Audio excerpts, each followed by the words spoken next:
مسجد کے بغل میں گھر تھا, بھینس پالتا تھا بیچارہ.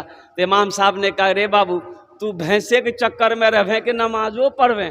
تو بولا کہ حضرت ہمارا ٹائم چھے تو دیکھے جو ہم کتنا پریشان نہیں.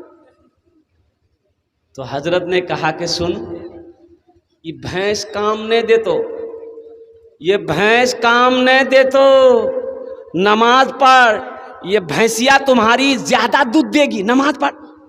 بولا کی بولے جو بھینس دودھ دے گی؟ بولا ایک دم دے گی, ابھی 10 کلو دے رہی, نماز پڑھو گی 15 کلو دے گی. بولا ٹھیک ہے, تو پہلے کہنے بتایا ہم صبح فجر ہی سے آ جائیں گے. بولا جو نہا دھو کے رات میں تیار ہوا, فجر کی اذان 5 بجے ہوتی تھی, 4 بجے بھور میں مسجد پہنچ گیا. اذان ہوئی, نماز پڑھا, نماز پڑھ کے جب گھر پہنچا نا, دیکھا ہے وہ بھینس مر گئی. بولا ہو اللہ, یہ کون کرشمہ بھیلے ہو.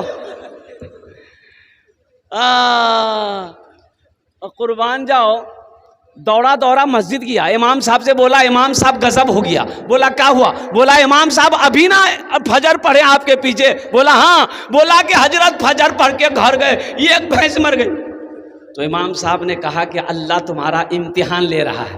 کہا تم ڈر گئے؟ بولا نہیں نہیں ڈرے نہیں ہیں. تو بولے جو گھر جو. گھر آ گیا, ظہر کی اذان ہوئی تو بڑا ڈرتے ڈرتے مسجد پہنچا کہ کہیں دوسری بھی نہ چلی جائے.